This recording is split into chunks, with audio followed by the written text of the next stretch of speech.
मेरी गुजारिश ये रहेगी आपसे कि आप जैसे हैं, जहां है, अपने आप को कंफर्टेबल फील कर वहीं पर बैठिए। और आज का जो खास उन्वान है, जो कि अक्सर स्कूलों के अंदर या आप देखेंगे कि इसके ऊपर बहस बहुत कम होती है कि पेरेंट्स की भी काउंसलिंग होनी चाहिए, पेरेंट्स की भी वर्कशॉप होनी चाहिए, पेरेंट्स के लिए भी मोटिवेशन के सेशंस होने चाहिए।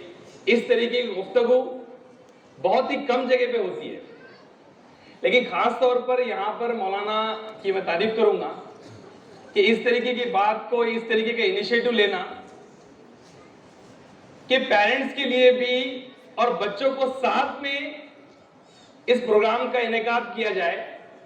उसका खास मकसद ये नहीं है कि हम लोग पेरेंट्स को कोई नसीहत देना चाहते हैं, जैसा कि मेरी गुफ्तगू हो रही थी अभी माजिद सर से और इससे पहले मौलाना से, तो मौलाना ने इस बात का जिक्र किया कि our parents are too much responsible. जितने केयरिंग हमारे टीचर्स हैं, उससे वैसे ही हमारे पेरेंट्स भी है। जो स्कूल की उम्मीदें हैं वैसे ही के वैसे ही पेरेंट्स से सब के सब उनको मिल रहा है। अल्हम्दुलिल्लाह 100% सेटिस्फैक्शन है स्कूल को भी पेरेंट्स से। जो स्कूल एक्टिविटी कराती है या जो स्कूल चाहती है कि पेरेंट्स में ये चीजें होनी चाहिए या एक्सपेक्टेशन या उम्मीदें पेरेंट्स से हमारी ये है, वो सारे के सारे पेरेंट्स अल्हम्दुलिल्लाह सब चीजें कंप्लीट कर रहे हैं। तो एक जहन में सवाल ये आता है, जब सब कुछ बेहतर चल रहा है तो भाई क्यों जरूरत है हमको भी सीखने की या हमको भी इसके ऊपर तबसरा करने की। आप इस सेशन को नसीहत वाला सेशन ना समझे, ये मुज़ाकरा है और एक डिस्कशन है, क्योंकि हमारा अल्टीमेट गोल स्कूल बनाने का या स्कूल चलाने का वो एक ही होता है कि बच्चों की लाइफ या स्टूडेंट की लाइफ सक्सेसफुल हो जाए, वो अपने उस मकसद तक पहुंच जाए जिस मकसद के लिए उनकी तख्लीक हुई है। सबका मकसद यही है, चाहे वो स्कूल की मैनेजमेंट हो, प्रिंसिपल हो, टीचर हो या पेरेंट्स हो। Ultimate aim of education is that कि हमको सक्सेस चाहिए उनकी जो आपके सामने बैठे हुए। अब रहा सवाल ये, इसको मैं नसीहत वाला सेशन इसलिए नहीं कह रहा हूं कि ये डिस्कशन है। हमारा मकसद ये है कि फ्रूटफुल तरीके से, बेहतरीन तरीके से हम हमारे बच्चे को सक्सेस की सीढ़ियों पे कैसे भेजें।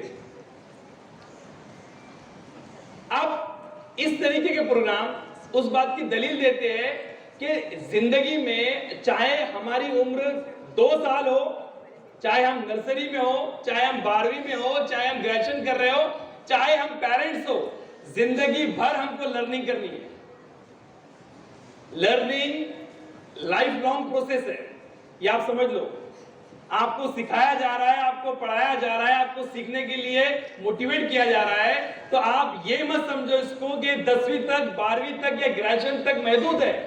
इस प्रोग्राम के जरिए दलील मिलती है कि ये सिर्फ और सिर्फ स्टूडेंट तक महदूद नहीं है, इवन हमारे पेरेंट्स भी लर्नर है, हम खुद लर्नर है, इस स्कूल का इंतजामिया भी लर्नर है, वो भी नई नई चीजें सीखने के बारे में सोचता है, गौर फिक्र करता है।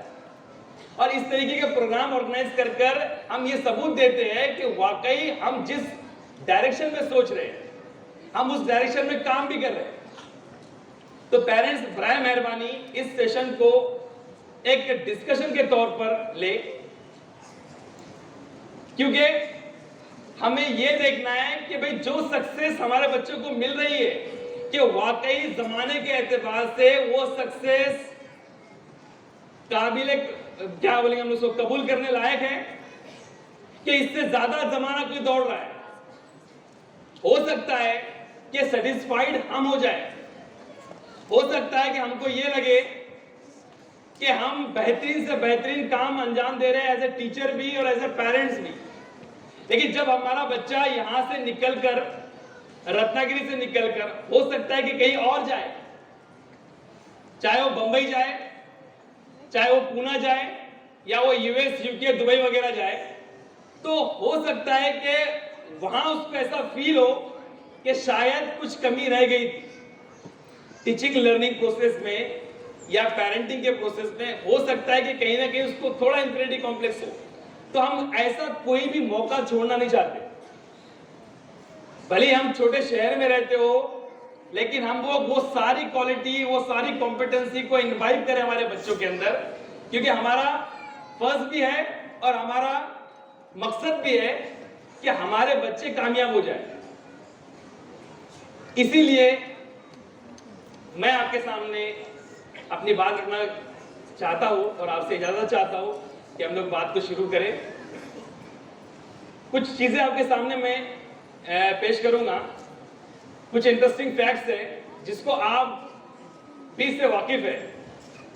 इसमें पहली चीज ये है कि आपको पता है, जरा पेरेंट्स फटाफट आओ, आपको एक बात पता है कि हर स्कूल का रिजल्ट जो है आज के जमाने में 100% आ रहा है। कितने लोगों को ये बात पता है? हाथ ऊपर करो कि मैक्सिमम स्कूल का रिजल्ट, 10th का रिजल्ट 100% आ रहा है। और गुज़िश्ता कितने सालों से आ रहा है? 10 से 12 सालों से जो मैं देख रहा हूं, तकरीबन 90-80% स्कूल का रिजल्ट जो है 100% आ रहा है। दूसरा फैक्ट आप लोगों ने ऑब्जर्व किया होगा कि आपको पता है पूरे महाराष्ट्र में 125 बच्चे ऐसे होते हैं, 150 के करीब बच्चे ऐसे होते हैं जो 100% मार्क्स ले रहे। हमारे जमाने में अगर 60% आता था तो पूरे गांव में पेड़े बैठते थे, 80% आता था तो बच्चा मेरिट में आता था, 90% वाला जिला टॉप करता था, 92, 93, 94 वाला स्टेट टॉप करता था या बोर्ड टॉप करता था। लेकिन आप अगर इस दौर को गौर करेंगे तो इस दौर में 90-95% बच्चों के आम है। 85 बच्चे एक स्कूल के अंदर एक कसीर तादाद में होते हैं। इवन 100% मार्क्स लेने वाले बच्चे भी 150 के करीब होते हैं। इसकी वजह क्या है? इसकी बुनियादी वजह यह है कि पेरेंट्स, गुज़िश्ता जो हमारे पुराने जमाने के पेरेंट्स थे, उनके मुकाबले में आज के पेरेंट्स में फर्क क्या है? कोई बताएगा मुझे? क्या फर्क लगता है आपको? हम अभी भी क्या बोलते हैं कि हमारे पेरेंट्स बेहतर थे। मेरा एज अ काउंसलर और एज अ एजुकेशनिस्ट इस देश को देखने का तरीका कुछ और है। मेरा ही मानना है कि आज के पेरेंट्स पिछली जनरेशन के पेरेंट्स से ज्यादा सीरियस है, ज्यादा मैच्योर है, ज्यादा फिक्रमंद है। एक जमाना था कि स्कूल की फीस भरना पेरेंट्स के लिए मुश्किल हुआ करता था। आज गरीब आदमी भी अपना पेट काटता है, लेकिन उसके पास में एजुकेशन का इतना इंपॉर्टेंस है कि वो बच्चों की अगर मोटी फीस भी होती है बड़ी बड़ी स्कूल में, तब भी वो वहां पढ़ाने का खौफ रखता है। ट्यूशन का इस तरीके का कल्चर है कि हर बच्चा ट्यूशन में जाए, ये पेरेंट्स का जहन बन चुका है। एक जमाना हुआ करता था कि मैथ्स की, साइंस की ट्यूशन ही लगती थी। आज के दौर में हर सब्जेक्ट की ट्यूशन आम हो गई। ये आम हो गई है, किसकी वजह से आम हुई है? ये सिर्फ और सिर्फ पेरेंट्स की वजह से आम हुई है, क्योंकि पेरेंट्स जो है वो अफोर्ड कर पा रहे। एक जमाना था कि 10th स्टैंडर्ड की भी 10वीं की कोचिंग क्लासेस कोई बच्चा नहीं जाता था, लेकिन आज के जमाने में अच्छे खासे बच्चे जो है वो कोचिंग क्लासेस जाते हैं और उनकी फीस भरी जा रही है। और वो फीस कौन भर रहा है? पेरेंट्स भर रहे हैं। तो आज के दौर के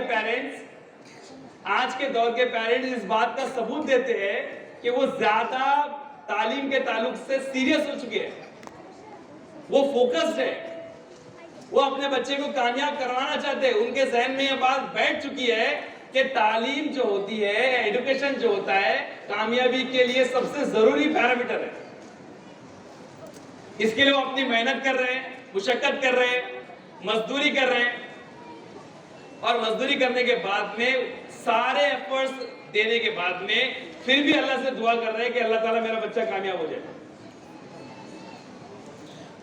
और हम ये रिग्रेट फील करें कि हो सकता है कि हमसे कुछ गलतियां हो रही है। सबसे पहली चीज जो रिक्वायरमेंट होती है वो एजुकेशन की रिक्वायरमेंट होती है। सबसे बेहतरीन अगर कोई हथियार किसी कम्युनिटी के पास में अगर कोई है तो वो है तालीम। अगर वो तालीम के ताल्लुक से फिक्रमंद अगर कुछ लोग हो गए इस कम्युनिटी के अंदर तो इंकलाब आ जाता है।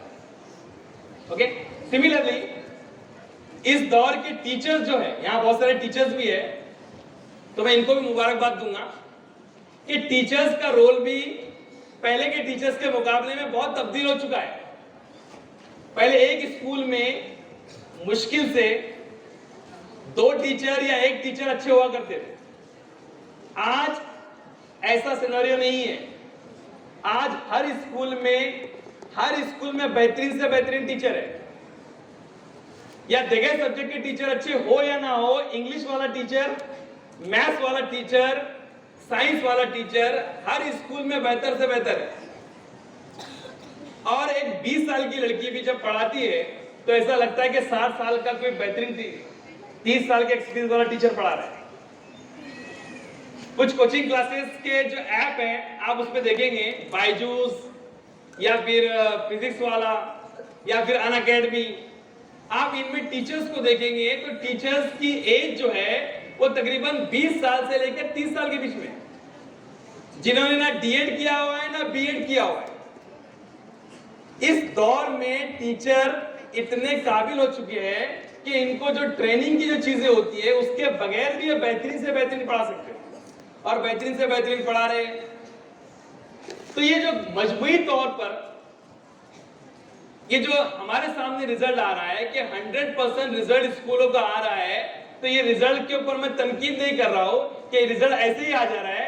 ये रिजल्ट जो आ रहा है इन सारे स्टेक होल्डर्स के बिना पर आ रहा है, जिसमें पेरेंट्स भी जागरूक है, टीचर भी स्मार्ट हो चुके हैं, टीचर्स का भी पोटेंशियल है, मैनेजमेंट भी सीरियस हो चुकी है, और ये सब मजमूई तौर पर जब काम कर रहे हैं, इवन मैं तो बोलता हूं कि कोचिंग क्लासेस वाले भी बेहतरीन तरीके से काम कर रहे हैं, और तब जाकर बच्चे जो है स्कोर कर रहे हैं।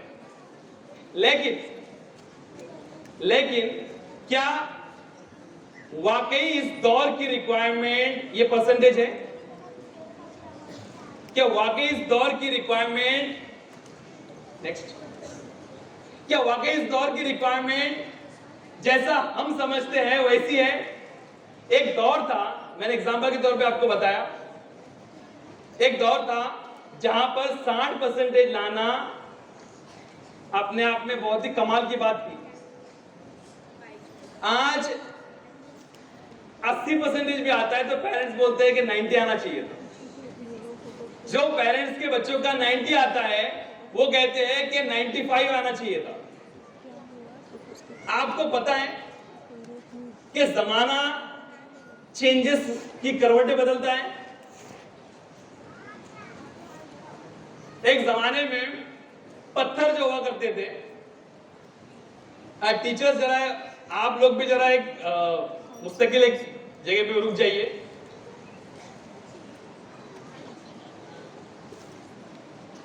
एक जमाना हुआ करता था जहां पर पत्थर जो होते थे वो रिसोर्सेस हुआ करते थे।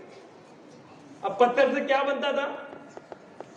पत्थर को टकराते थे, पत्थर, आप साइंस में पढ़ते होंगे, कदीम जमाने का साइंस में।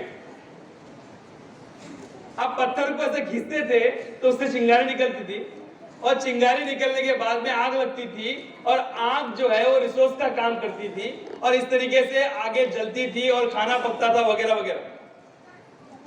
जैसे जैसे जमाना तब्दील हुआ, क्या आज के दौर में कोई पत्थर का इस्तेमाल आग के लिए करता है? कितने लोग ऐसे हैं जो अपने घर में गैस चलाने के लिए पत्थर का इस्तेमाल करते हैं?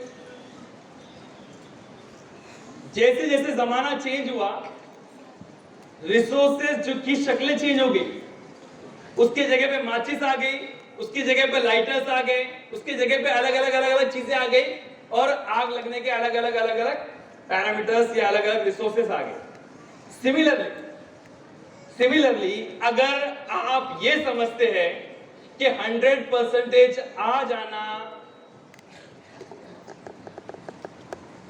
90% आ जाना, 85% आ जाना और मेरा बच्चा कामयाब हो गया, तो आप थोड़े से अंधकार में, क्योंकि ये जमाना करवट बदल चुका है। अब यहां पर एकेडमिक एक्सीलेंस यानी 10वीं में, 12वीं में, 8वीं में ज्यादा मार्क्स लाना, ये अभी प्राइमरी क्राइटेरिया नहीं है। एक जमाना था जहां पर एमबीबीएस में एडमिशन 12th के पीसीबी के स्कोर पर होता था। Physics, chemistry, maths, physics, chemistry, biology का तीनों का जो मजमूई परसेंटेज होता था, उसके बिना पर 12वीं के मार्क्स की बिना पर एडमिशन होता था एमबीबीएस में। लेकिन गुज़िश्ता 20-22 सालों से वो सिस्टम खत्म होकर क्या बन गया? एंट्रेंस एग्जाम आ गया। यानी आपको 12वीं में अगर 99 या 100% भी आते हैं और एंट्रेंस एग्जाम में आपको, नीट के एग्जाम में अगर आपको 130 मार्क्स से नीचे आते हैं, तो आप काउंसलिंग का फॉर्म भी नहीं भर सकते। मेरे कहने का मतलब यह है कि उस जमाने में एकेडमिक एक्सीलेंस जो था वो बड़ा क्राइटेरिया था। इस दौर में एकेडमिक एक्सीलेंस बड़ा पैरामीटर नहीं है, it is one of the parameter. अब दूसरे पैरामीटर्स आ गए। अब ये दौर जो है वो दौर कौन सा है? एकेडमिक एक्सीलेंस वाला नहीं है। एक जमाना था जहां पर फर्स्ट प्रायोरिटी एकेडमिक एक्सीलेंस था। अच्छे मार्क्स लाने पर कैटेगराइज किया जाता था कि ये बच्चा अच्छा है, ये बच्चा बुरा है। आज के जमाने में कंडीशन चेंज हो गई है। ये जमाना स्किल बेस्ड एजुकेशन का है। जिसके पास महारत रहेगी, जिसके पास काबिलियत रहेगी, जिसके पास हुनर रहेगा, वो कामयाब होगा। जिसकी एग्जांपल मैं आपको दूं कि 20 कंपनी ऐसी है, 20 कंपनी ऐसी है जिसमें Microsoft, Google, Amazon, Flipkart, Apple, ऐसी बड़ी बड़ी कंपनियां शामिल है जो लाखों रुपए महीने की सैलरी देती है। ऐसी कंपनियों में आपकी डिग्री को देखा नहीं जा रहा है।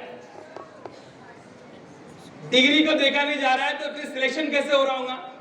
इंटरव्यू कैसे हो रहा होगा? हर कंपनी का अपना सिलेक्शन क्राइटेरिया है। हर कंपनी आपको चेक करती है, आपको बुलाती है इंटरव्यू के लिए। उनके टेस्ट होते हैं, उनके एप्टीट्यूड टेस्ट होते हैं, उनके कोडिंग के टेस्ट होते हैं, उनके सॉफ्ट स्किल के टेस्ट होते हैं, उनके साइकोमेट्रिक के टेस्ट होते हैं, उनके आपकी पर्सनालिटी को चेक करने के टेस्ट होते हैं, उनके आपकी इंग्लिश का कॉम्प्रेशन चेक करने के टेस्ट होते हैं, उनके आपका दिमाग कितना तेज है उसको चेक करने के सारे पैरामीटर्स होते हैं। वो कहते हैं आपकी डिग्री आपके घर पर रख के आओ। आप इंजीनियर हो, डॉक्टर हो, कुछ फर्क नहीं पड़ता है। हमको ये काम के लिए बंदा चाहिए, हमको ये काम के लिए बंदा चाहिए। अगर आप अपने आप को साबित कर सकते हो कि ये काम कर सकते हो, तो ये टेस्ट में पास हो जाओ। वो टेस्ट में पास होकर 20 बड़ी बड़ी कंपनियां आज के जमाने में लाखों रुपए महीने की सैलरी दे रही है, वर्क फ्रॉम होम दे रही है। रत्नागिरी में बैठे बैठे आप लाखों रुपए की सैलरी वाली जॉब कर सकते हैं। शर्त यह है कि आप उनके क्राइटेरिया को फुलफिल करते हो। तो इसमें डिग्रियां कहां गई? डिग्रियां सिर्फ बेसिक काम कर रही है। बेसिक काम आपको उस लेवल पर पहुंचाना और बेसिक एजुकेशन से अपने आप को लबरेज करना।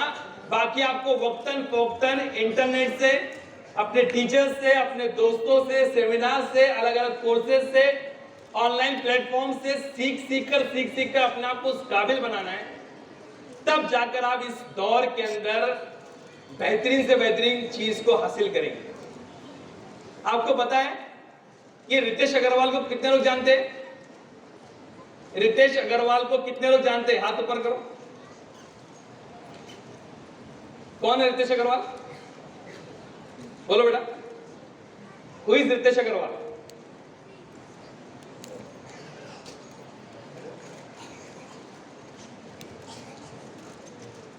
हाथ ऊपर क्यों किए? ये कोई बहुत बड़ा साइंटिस्ट नहीं है, ये कोई बहुत बड़ा आलिम नहीं है, ये कोई बहुत बड़ा पीएचडी होल्डर नहीं है। इसकी बरवक्त की उम्र है 27 साल। 27 साल की इसकी उम्र है और 2000 क्या मतलब आज से आप तकरीबन 8 साल पहले या 9 साल पहले इसकी उम्र कितनी हुआ करती? 18 साल या 17 साल। ये बीकॉम के फर्स्ट ईयर का स्टूडेंट था। इसने क्या किया पता है? इसने सोचा कि मैं अपने आप को कुछ स्किल से और कॉम्पिटेंट बनाता हूं और काबिल बनाता हूं, और काबिल बनाने के बाद इसने सोचा कि मैं क्यों ना कुछ एक ऐसा बिजनेस स्टार्ट करूं, क्योंकि मैं देखता हूं अगर मैं दिल्ली जाता हूं तो वहां की होटल वाला मुझसे ऑन द स्पॉट जब मैं जाता हूं तो ज्यादा पैसे डिमांड करता है, या बीच में एजेंट्स होते, तो क्यों ना मैं यहीं से बैठे बैठे किसी को भेजूं वहां पर, और यहीं से मैं उसको सारे दिखा दूं कि दिल्ली के अंदर 25 होटलें हैं, 500 रुपए होटल वाले का रूम जो होता है वो ऐसा होता है, और 5000 वाला ऑप्शन भी आपके पास में है। तो उसने एक वेबसाइट बनाया जिसका नाम था ओयो रूम्स। आपने होटल के बाहर देखा होगा लिखा हुआ रत्नागिरी में भी ओयो रूम्स। उस ओयो रूम्स का उसने फाउंडेशन रखा। आपको पता है कि तकरीबन 7 या 8 सालों के अंदर आज ओयो रूम्स कितने करोड़ की कंपनी है? 32,000 करोड़ रुपए की कंपनी। 32,000 करोड़ की कंपनी, उसमें से उस लड़के का पर्सनल शेयर कितना है कंपनी में? 11%। तो 32,000 करोड़ का 11% कितना हुआ? अगर उसमें से हो सकता है कि हमारा कोई बच्चा होता तो कितने रुपए का मालिक होता हो? 32,000 करोड़ का 11%, सपोज अगर 2,000 करोड़ भी हो या 3,000 करोड़ भी हो, 3,000 करोड़ कोई कमा रहा है। ये वो दौर है, यहां बुजुर्ग लोग बैठे हुए हैं, मैं उनसे एक सवाल पूछूंगा कि 20 साल पहले अगर आपसे कोई सवाल पूछता था कि भाई 500 करोड़ रुपए कमाने के लिए कितना वक्त लगेगा, तो आपका जवाब क्या होता था? कितने साल लगेंगे? मुमकिन नहीं है भाई, इम्पॉसिबल है। या नौजबिल्ला वो ऐसा बोलते थे कि इसके लिए आपको शायद 2 जन्म लेने पड़े। इस जमाने में मुश्किल, इम्पॉसिबल है। यानी एक दौर के अंदर जो चीज इम्पॉसिबल थी वही इस दौर में अचानक से क्या हो गई? पॉसिबल हो गई। अचानक से एक 18 साल का बच्चा एक फाउंडेशन डाल रहा है एक बिजनेस का, 8-10 सालों के अंदर वो बिजनेस ऐसे ग्रो कर रहा है, किसकी बिना पर? उसकी काबिलियत की बिना पर। और उसने जमाने को टैप लिया कि ये जमाना जो है सिर्फ डिग्री वाला जमाना नहीं है। मेरे बीकॉम की डिग्री मेरे को वहां नहीं पहुंचा सकती, इसलिए मुझे तो अपने आप को बनाना पड़ेगा, अपने आप को कॉम्पिटेंट बनाना पड़ेगा, अपने आप को मैनेजर, अपने आप को डॉक्टर, अपने आप को इंजीनियर, खुद अपने आप को तस्लीम करना पड़ेगा, और फिर इस जमाने में कूदना पड़ेगा। और कूद के वो बच्चे ने साबित कर दिया कि 8-10 सालों के अंदर 30,000 करोड़ की कंपनी खड़ी कर दी। और ये एक एग्जाम्पल नहीं है जो मैं उसके कसीदे पढ़ के आपको सुना रहा हूं। आप दूसरा एग्जाम्पल मेरे सामने ले। तिलक मेहता का नाम किसने सुना है? इसका नाम तो किसी ने नहीं सुना होगा। तिलक मेहता नाम का एक लड़का है, अंधे बंबई के मुलुंड में रहता है, गुजराती फैमिली से बिलोंग करता है। उसकी उम्र कितनी पता है आपको? बरवक्त वो 10th स्टैंडर्ड में तिलक मेहता उसके मामा के घर पर गया। कहां पर? बोरीवली में। मुलुंड से बोरीवली का रास्ता तकरीबन 1 घंटे का है या 1.5 घंटे का होगा। तो वो अपने मामा के घर पर गया छुट्टियों में, और संडे की शाम में वहां से वापस आ गया। अब नेक्स्ट डे उसका एग्जाम था, लेकिन अपने साथ में उसने किताबें भी लेकर गया था। तो उसकी एक किताब उसके मामा के घर छूट गई। जब मामा के घर पे छूट गई किताब, तो तिलक ने उसके मामा को फोन लगाया और कहा, मामा मेरी किताब को आप कुरियर कर दो। उसके मामा ने कहा, बेटा कुरियर वाला 2 दिन बाद घर पहुंचाएगा, तेरा एग्जाम तब तक हो जाएगा। और तेरी किताब की मैं कीमत देख रहा हूं, तो तेरी किताब की कीमत 80 रुपये है। अगर मैं कुरियर करता हूं तो कम से कम 100-150 रुपए लगेंगे। इससे बेहतर है कि तू नई किताब खरीद ले। तो बच्चे ने क्या किया पता है, हम नॉर्मल बच्चे की तरह इस किताब जाकर खरीद लेगा ये नहीं, उसने गौर फिक्र किया कि बोरीवली और अंधेरी मुलुंड के बीच का रास्ता 1-1.5 घंटे से ज्यादा का रास्ता नहीं है, फिर भी एक चीज को पहुंचने के लिए 2 दिन लगते हैं। तो क्यों ना मैं एक ऐसी कुरियर कंपनी के बारे में सोचूं जो बंबई के अंदर 24 घंटे के अंदर डिलीवर कर दे। बंबई तो है, अगर बंबई में लोकल से आप घूम जाएंगे तो एक कोने से दूसरे कोने में आप 1 घंटे से अंदर पहुंच जाएंगे। उसने शुरू किया पेपर एंड पार्सल नाम की कंपनी, आप गूगल पे सर्च करेंगे तो मिलेगा। पेपर एंड पार्सल नाम की कंपनी शुरू किया जब वो 8th स्टैंडर्ड के एंडिंग में था, मतलब 9th स्टैंडर्ड में था। 13 साल का बच्चा, आपको पता है 1 साल के अंदर उसका टर्नओवर कितना हो गया, 3 करोड़ रुपए का। 3 करोड़ रुपए का टर्नओवर हो गया 1 साल में। अब सवाल ये उठता है कि बच्चे ने डिलीवरी करने के लिए किसको रखा होगा, इतने एम्प्लॉय लगेंगे। बंबई के जो एरिया है उसमें इतने करोड़ों की आबादी है, तो कहां से आपको कुरियर मिलेगा और कहां आपको देना है। तो उसने बंबई के डब्बे वाले जो होते हैं उनसे राब्ता किया, और बंबई के डब्बे वाले जो होते हैं कोने कोने में जाके डब्बा प्रोवाइड करते हैं टोपी पहनकर। उन्होंने उसको कहा कि अगर आप एक कुरियर डिलीवर करते हैं तो मैं आपको 25 रुपए दूंगा। कुरियर वाले मान गए और सेंट्रलाइज सिस्टम से उसका डिस्ट्रीब्यूशन शुरू हो गया। विदाउट एम्प्लॉय उसने काम शुरू किया और 1 साल में 3 करोड़ का टर्नओवर कर लिया। इमेजिन करेंगे आप। इसका नाम सुना है आपने, बायजूस का नाम सुना है, सबने सुना है।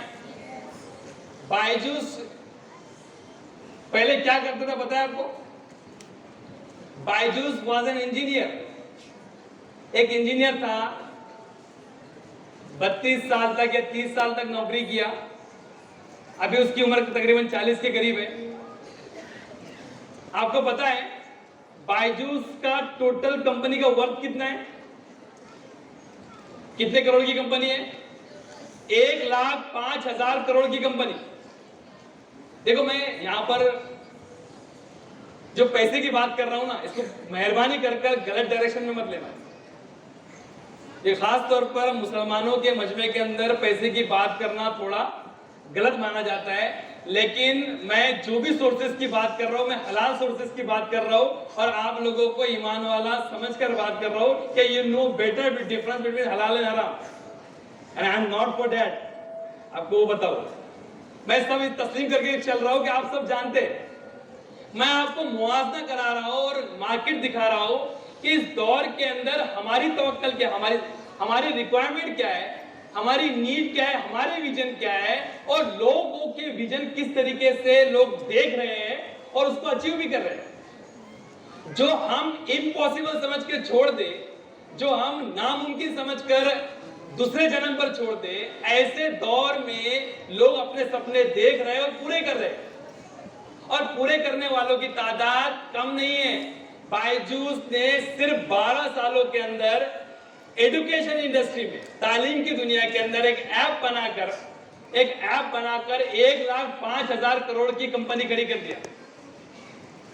अगर आज से 20 साल पहले किसी से पूछते ना तो 1,05,000 करोड़ लिखते कैसे, लोगों को ये नहीं आता है। बायजूस इंडिया के 10 अमीरों में 10वें नंबर का अमीर आदमी बन गया। ये सब दूसरी कौमें कर सकती है, तो भाई हम क्यों पीछे रहे। गांव गांव खेड़े, ये कोई बंबई का या चेन्नई का रहने वाला नहीं है, ये कोई तमिलनाडु या केरला के छोटे से गांव का ही रहने वाला है। लेकिन सोचा, अमल किया, एक्ट किया, उसके बाद में कहीं ना कहीं रिजल्ट आए। नेक्स्ट, अन अकेडमी और फिजिक्स वाला का नाम सुना है आपने? अन अकेडमी किसकी है, ओनर कौन है इसका पता है आपको? हमको सिर्फ प्रोडक्ट पता होते। आप जब भी, आपसे एक्सरसाइज कीजिए आप आज से, कि जब भी आपको कोई प्रोडक्ट मिले ना जब भी आप किसी नई कंपनी का या जो ज्यादा चल रही है उस कंपनी का नाम सुने तो आप एक काम कीजिए बच्चों, क्या कीजिए, उस कंपनी को गूगल पे डालिए, उसका ओनर के बारे में सर्च कीजिए कि जो कंपनी का मालिक है उसने कौन से स्ट्रगल से गुजरा है, उसने क्या क्या काम किया हुआ है। आपको पता है अनअकैडमी में यूपीएससी की तैयारी, आप दिल्ली जाने की जरूरत नहीं है आपको। जेई की तैयारी, नीट की तैयारी, बायजूस के अलावा दूसरा ऑप्शन भी है अनअकैडमी। अनअकैडमी का मालिक है रोमन साइनी। रोमन साइनी नाम का 23 साल की उम्र में आईएएस ऑफिसर बन रहा, 23 साल की उम्र में एमबीबीएस की डिग्री हासिल किया एम्स से, दुनिया का सबसे टॉप के आधारों में से एमबीबीएस का कॉलेज एम्स से। 23 साल की उम्र में एमबीबीएस की डिग्री, वही साल आईएएस में 13वां रैंक और आईएएस ऑफिसर। 1.5 साल की नौकरी किया जोधपुर में असिस्टेंट कलेक्टर बनकर और 1.5 साल में अपनी नौकरी को लात मार दिया। क्या कहकर? आईएएस की नौकरी। कितने लोग जानते हैं आईएएस का मर्तबा क्या है? आईएएस अगर एक एरिया से जाए ना तो 10 गाड़ियों उसके आगे पीछे होती है। चुटकियों में 10 लोगों को नौकरी से निकाल दे, चुटकियों में 10 लोगों को नौकरी पे रख दे, एक डिस्ट्रिक्ट के अंदर निजाम का दरम बरम कर दे या दरम बरम निजाम को सिस्टम पर ले आए। आईएएस ऑफिसर एक जिले का राजा जैसा होता है। ऐसे नौकरी को 23 साल के बच्चे ने 1.5 साल में छोड़ दिया। क्यों? क्योंकि उसको यह लगता था कि रत्नागिरी में बैठे हुए बच्चों को भी आईएएस की कोचिंग मिलनी चाहिए, दिल्ली जाए बगैर। ऐसा कोई ऐप बनना चाहिए। मैं तो आईएएस ऑफिसर बन गया, लेकिन गांव खेड़े के बच्चे दिल्ली की पढ़ाई अफोर्ड नहीं कर पाते, हॉस्टल में आना उनके लिए दुश्वार होता है। तो उसने आईएएस की कोचिंग के लिए अपने लेक्चर्स अपलोड करना शुरू किए उस ऐप के ऊपर। आपको पता है फेसबुक की जो मालिक है उसकी बीवी, मार्क जुकरबर्ग की बीवी ने $500 मिलियन उसकी कंपनी में इन्वेस्ट किया और उसको यंगेस्ट एंटरप्रेन्योर का अवार्ड मिला। आज उसकी कंपनी तकरीबन 20,000 करोड़ की वर्थ रखती है। आईपीएल जैसे सेशन के अंदर उसकी कंपनी स्पॉन्सरशिप की ऐड देती है। कई लाखों लोग उससे पढ़कर आईएएस ऑफिसर की तैयारी में लग चुके और बन भी रहे। कम्युनिटी को भी फायदा हुआ, गरीबों को भी फायदा हुआ, प्रॉब्लम का सॉल्यूशन भी निकल गया। और वो आदमी जिसने 1.5 लाख रुपए की नौकरी को ठुकराया था, आज उसकी सीईओ की सैलरी कम से कम 20-25 करोड़ रुपए महीने की सैलरी है और कई हजारों करोड़ का प्रॉफिट का हिस्सा उसके हिस्से में आता है। ये वो दौर है, ये दौर डायनामिज्म का दौर है। ये दौर अपने आप को दिखाने का दौर है। ये दौर अपने आप को इस दौर में जमाने का दौर है। ये दौर ऐसा दौर है कि जिसमें आप मैटर नहीं करता है कि रत्नागिरी के छोटे से स्कूल में पढ़ रहे हो, मैटर नहीं करता है कि आपके अब्बा रिक्शा चलाते हैं, मैटर नहीं करता है कि आपके अब्बा मजदूर है। मैटर ये करता है कि आप कितने सीरियस है, आप कितने अवेयर है, आपके पेरेंट्स कितने अवेयर है, आपके पेरेंट्स का कितना पैशन है आपके ताल्लुक से। नेक्स्ट,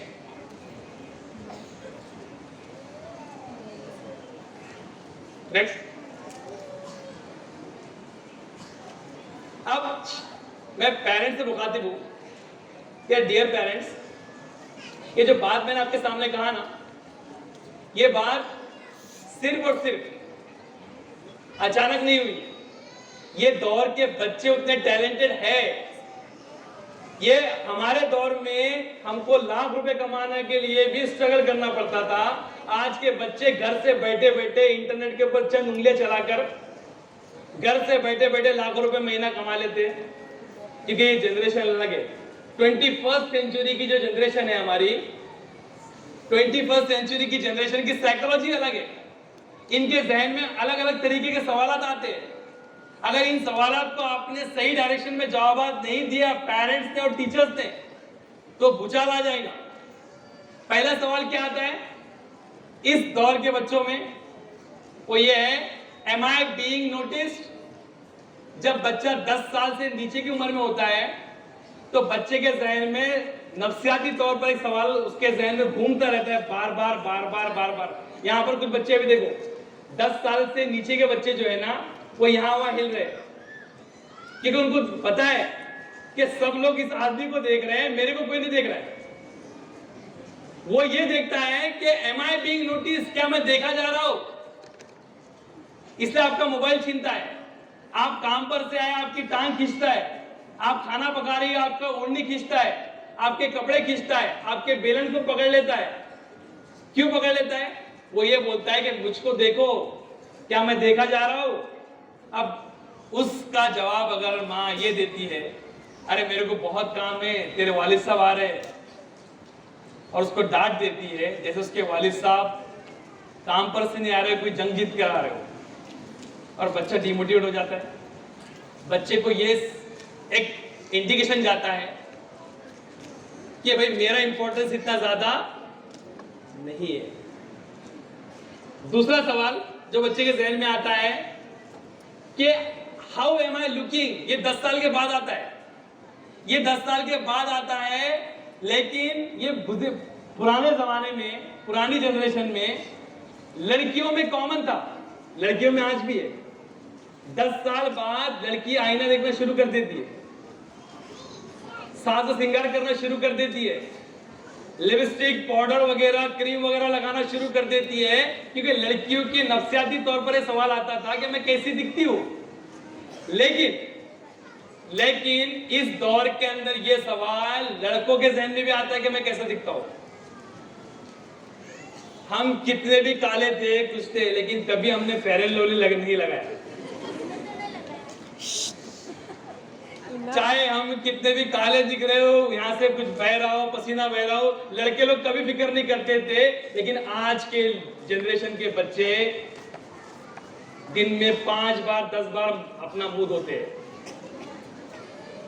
क्रीम लगाते हैं, पाउडर लगाते हैं, और इसको कंपनी ने भाप ली और कंपनी ने क्रीम बनाना शुरू कर दी, Fair and Lovely for men's, Garnier men's, अलग अलग कंपनियों ने फेयरनेस क्रीम बनाना शुरू कर दी। आपने गौर किया कि अब पहले मर्दों को जरूरत नहीं थी गोरा होने की। इस दौर के बच्चों में वो सवाल आया कि बच्चे चाहते अपने आप को कि मैं कैसा दिख रहा हूं। ये हमारी जनरेशन में नहीं आता था सवाल कि मैं कैसा दिख रहा हूं, सिर्फ लड़कियों में हुआ करता था। अभी लड़के भी क्रीम लगाते हैं, लड़कों की भी क्रीमें बन रही है, और कंपनी ने इसको भाप ली और करोड़ों हजारों करोड़ का बिजनेस फेयरनेस क्रीम का भी आ गया लड़कों वाली, क्योंकि उनको दिखाया जा रहा है। इस दौर में शाहरुख खान ऐड करता है, शाहरुख खान क्या ऐड करता है? शाहरुख खान गुंडों के पीछे भाग रहा है, शाहरुख खान गुंडों के पीछे भाग रहा है, और शाहरुख खान का कॉन्फिडेंस अचानक से लो हो गया। क्यों लो हो गया? क्योंकि शाहरुख खान थोड़ा काला दिख रहा था। ये कौन सी बात है? फिर शाहरुख खान ने वापस से क्रीम लगाया, और क्रीम लगाने के बाद तो उसमें एनर्जी आ गई और 25-25 गुंडों को मारना शुरू कर दिया। ये कौन सा लॉजिक है?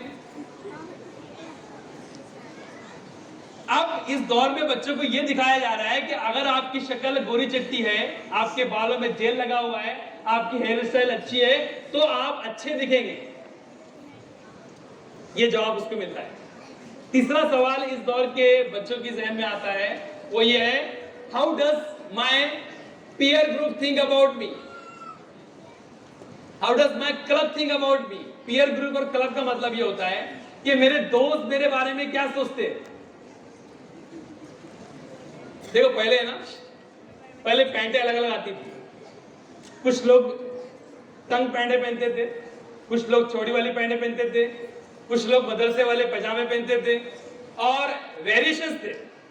अगर आप स्कूल में जाते थे ना तो आपको सबके कपड़े अलग अलग दिखते थे। ईद में आप देखते थे तो सबके कपड़े अलग अलग दिखते थे, सबके सिले हुए कपड़े भी रहते थे, कुछ लोगों के रेडीमेड हुआ करते थे। अभी वो दौर चेंज हो चुका है। अगर किसी की फैशन निकली हुई है कि यहाँ पर फटी हुई जींस चल रही है, तो आपको 80% बच्चों के पास में वही पैंटें दिखेंगी। अगर कोई स्लिम फिट शर्ट चल रहा है या टी शर्ट चल रहा है, सबके पास में वही दिखेगा, क्योंकि बच्चों को ये दिखाया जा रहा है कि अगर आप ट्रेंड को फॉलो नहीं करेंगे, ट्रेंड को फॉलो नहीं करेंगे तो आपको लोग बोलेंगे कि ये पुराने जमाने का है। यानी एक वीडियो बनती है और वीडियो को बताया जाता है कि बहुत ट्रेंडिंग है, और बच्चे वही वीडियो देखते हैं जो ट्रेंडिंग है, वही गाना सुनते हैं जो ट्रेंडिंग है, वही कपड़े पहनते हैं जो ट्रेंडिंग है। मतलब क्या है कि एक बंद कमरे में डिजाइन किया जा रहा है कि ये आपको दिखाना है, ये आपको पसंद करना है, ये गेम आपको पसंद करना है, पबजी हो, फ्री फायर हो या फिर दूसरा कोई भी गेम हो। ऐसा कैसे हो सकता है कि करोड़ों बच्चों की पसंद सिर्फ सेम एक ही गेम है? सब अलग अलग है, लेकिन हमको ऐसा प्रोग्राम किया जाता है कि सब वही लाइक करो और हम बन जाते हैं उसको। अगर आप अलग दिखोगे तो आप अलग हो जाओगे। इसके जवाब, असल जवाब क्या होना चाहिए ये हमको नहीं मिलते। पहला जवाब मिलता है कि तू किस काम का नहीं है। दूसरा जवाब मिलता है माशरे से कि अगर तू खूबसूरत रहेगा तभी अच्छा दिखेगा। तीसरा जवाब मिलता है कि अगर सबके जैसा बनेगा तो ही अच्छा दिखेगा। अब इसके लिए हम बच्चों को स्कूल में लाते हैं ताकि इन तीनों सवालों के सही जवाब मिल जाए, तीन सवालों के जवाब मिल जाए, और ये तीन गोल स्कूल पूरे करता है। पहला सवाल जो था कि एम आई बीइंग नोटिस, उसका मतलब, उसका जवाब ये है कॉन्फिडेंस। अगर तेरे में कॉन्फिडेंस होगा ना तो सारी दुनिया तेरे को देखेगी। बराक ओबामा गोरा था या काला था? गोरों के शहर का प्रेसिडेंट बन गया। नेल्सन मंडेला गोरों के शहर में आजादी दिलवा दिया। गांधी जी की पर्सनैलिटी कैसी थी, लेकिन लोग डर कर वहां भी आजादी मिल गई। आप इमेजिन ही करेंगे, कॉन्फिडेंस लेवल आपका ज्यादा रहा तो लोग आपको देखेंगे, और वो कॉन्फिडेंस मिलता है हमको एजुकेशन से, स्कूल के अदारों से। तालीम का मकसद ये है कि बच्चे में कॉन्फिडेंस भरना, इतना कॉन्फिडेंस कि वो अपने आप को इंपॉर्टेंट समझना शुरू कर दे, दूसरों को गैर इंपॉर्टेंट समझे बगैर। मगरिब का, वेस्ट का माइंडसेट क्या है कि अपने आप को इंपॉर्टेंट समझो, दूसरों को गैर इंपॉर्टेंट समझे बगैर। समझने के साथ साथ हमारा ईमानी तकाजा क्या बोलता है कि अपने आप को इंपॉर्टेंट समझो, उसमें कोई प्रॉब्लम नहीं है, लेकिन दूसरों को हकीर समझे बगैर। दूसरे हकीर नहीं है, दूसरे भी इंपॉर्टेंट हो सकते हैं। इसको कहते हैं कॉन्फिडेंस का लेवल। ये हमारे बच्चे में आना चाहिए। ये उसका जवाब सही है। दूसरा जवाब है कॉन्फिडेंस के बाद क्रिएटिविटी। अगर कॉन्फिडेंस, दूसरा जवाब है character. How am I looking, मैं कैसा दिखता हूं, मेरी शक्ल मैटर नहीं करती, मेरा कैरेक्टर खुद अपने आप को दिखाएंगे मैं कैसा दिखता हूं। अगर मेरा कैरेक्टर उमदा होगा ना तो लोग मेरी नाम के कसीदे पढ़ेंगे। और आपने देखा है, अंसार शेख का नाम सुना है आपने? 2015 के अंदर रिक्शा ड्राइवर का बच्चा आईएएस ऑफिसर बन जाता है। रिक्शा ड्राइवर का बच्चा ना अच्छी हाइट है, ना अच्छी पर्सनैलिटी है, ना कुछ है, लेकिन अपने आप को शो किया। आपको भी दुनिया मानेगी अगर आप में उम्दा कैरेक्टर हो। एक कॉल अक्सर सुनते हैं हम लोग, तुम में से बेहतरीन शख्स वो है जिसके उम्दा अखलाक हो। आप शक्ल में भले ही कैसे भी दिखते हो, आपके कपड़े कैसे भी हो, आपके बाल कैसे भी हो, आपकी पर्सनैलिटी कैसे भी हो, मैटर नहीं करता है। अगर आपका कैरेक्टर अच्छा है तो आप 100 लोगों में चमक कर दिखेंगे। और थर्ड जवाब जो मिलता है कि मेरे दोस्त मेरे बारे में क्या सोचेंगे, तो उसका जवाब है क्रिएटिविटी। अगर आप क्रिएटिव है, अगर आप क्रिएटिव है, अगर आप नया सोचते हैं, अगर आप तजाद वाली सोच रखते हैं, अगर आप किसी चीज के ऊपर सवाल पूछते हैं, अगर आप किसी चीज के ऊपर गौर फिक्र करते हैं, अगर आप किसी चीज को वैसे के वैसे एक्सेप्ट नहीं करते हैं, तो इसको कहते हैं क्रिएटिविटी। आज हम बहुत सारी चीजों को एज इट इज एक्सेप्ट कर लेते हैं। भाई सही है तो मेरे लिए सही है क्या? वाकई इसका पैमाना, नापने का पैमाना किसी ने नापा है, सही नापा है या गलत नापा है, इसके ऊपर गौर फिक्र करने वाला आदमी क्रिएटिव कहलाता है।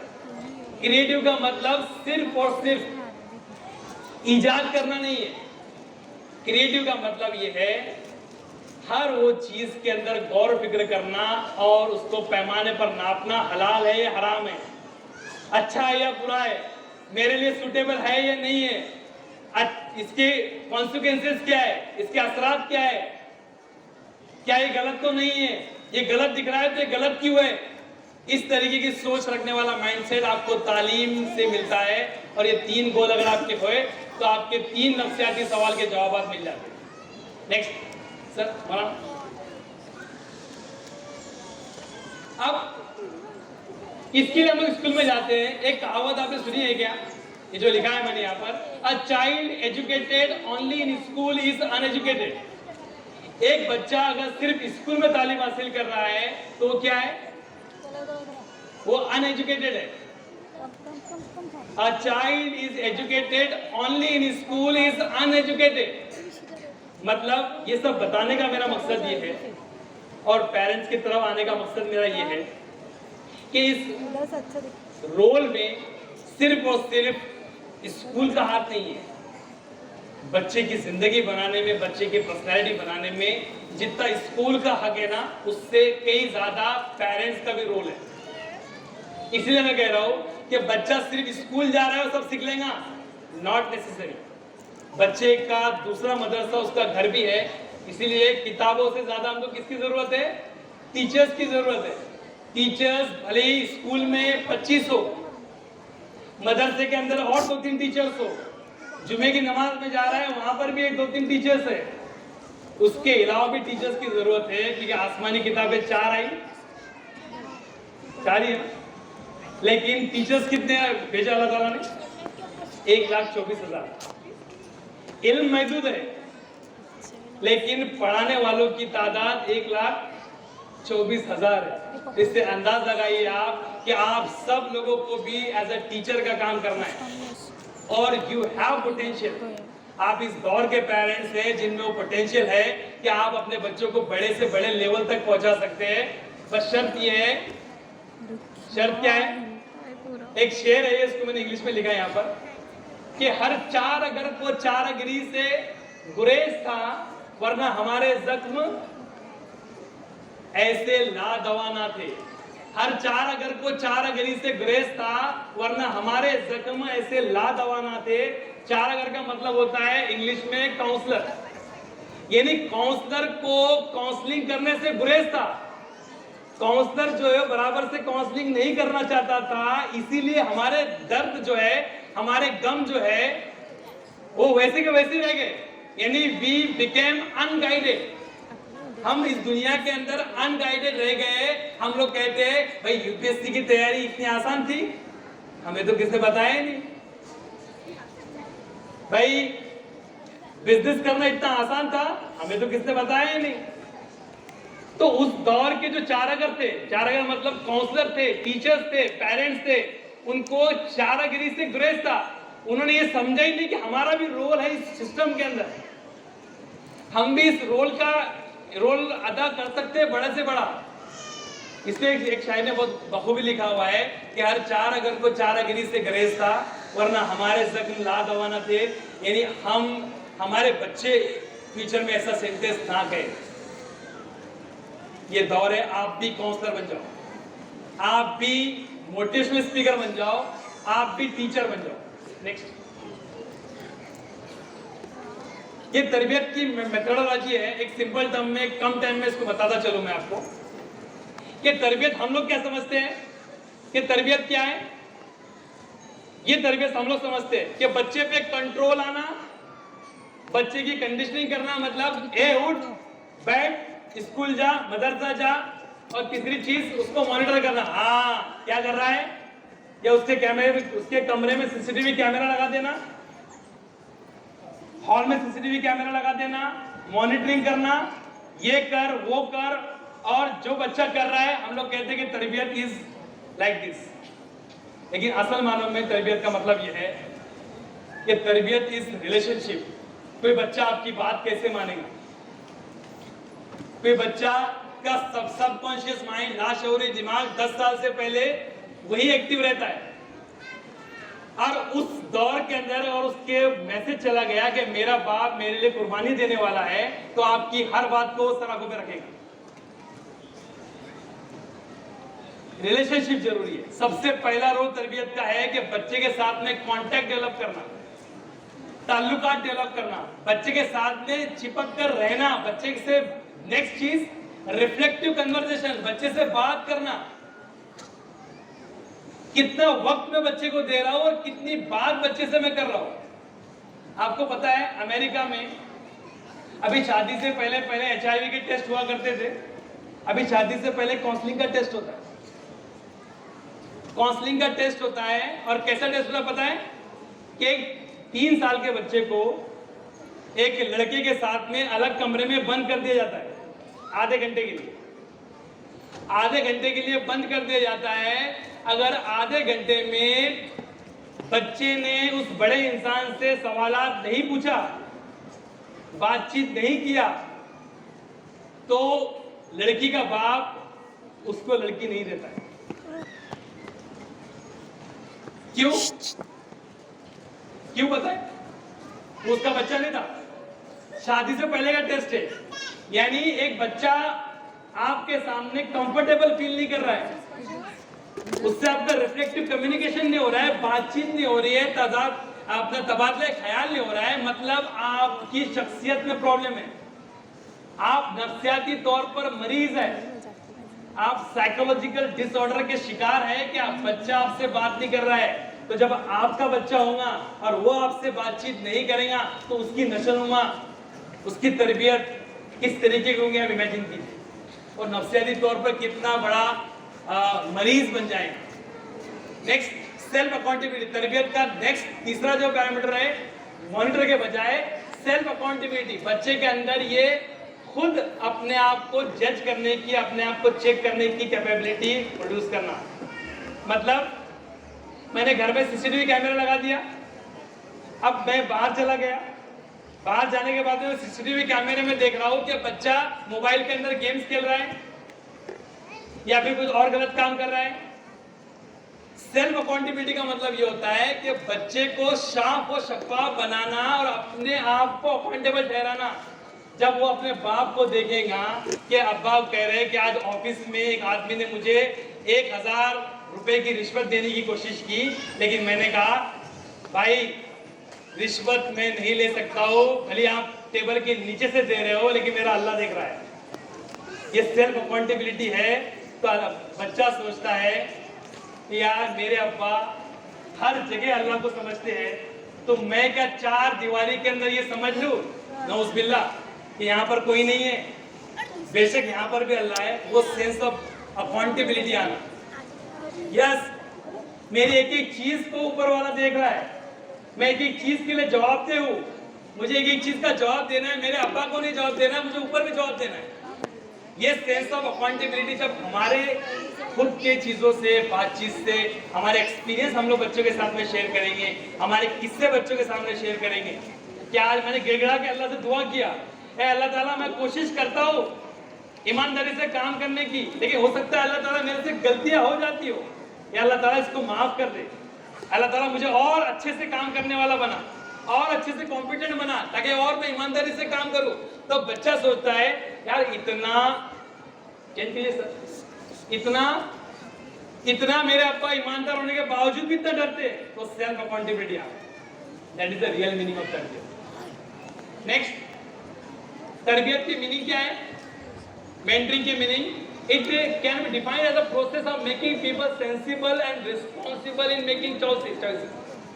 बच्चे को अपनी चॉइसेस में वो क्या चुनेगा उसमें सेंसिबल और प्योर बनाना, रिस्पॉन्सिबल बनाना, उनके इंटेंट को प्योर बनाना, उनकी नियतों को साफ करना। बच्चे की नियत साफ हो जाए, प्योर हो जाए, ये हमारा असल मकसद है। Making people able to do self accountability, self evaluation, self critical judgement. बच्चे को सेंसिबल बनाना, मैच्योर बनाना, सेल्फ अकाउंटेबल बनाना, ये असल मकसद है पेरेंटिंग का।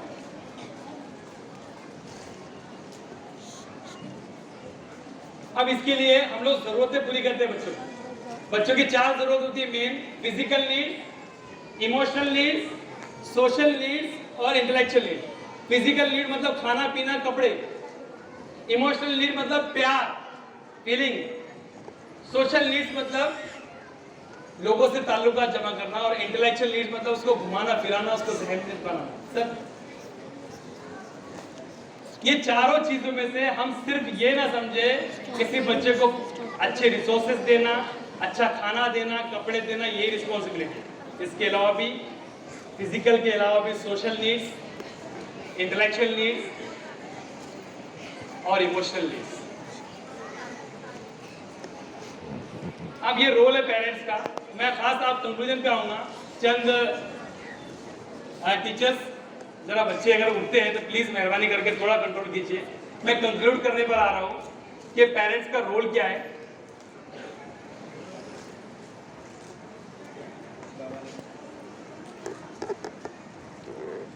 हेलो